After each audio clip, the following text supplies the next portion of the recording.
किसी ने पूछा सब कुछ जानकर भी चुप कैसे रह लेते हो।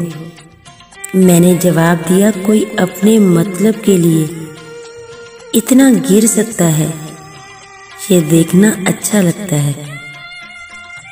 इंसान को ज्यादा सीधा भी नहीं होना चाहिए, इंसान को ज्यादा सीधा भी नहीं होना चाहिए। याद रखें, जंगलात में सीधे दरख्तों को जल्द काट दिया जाता है और टेढ़े दरख्त खड़े रह जाते हैं।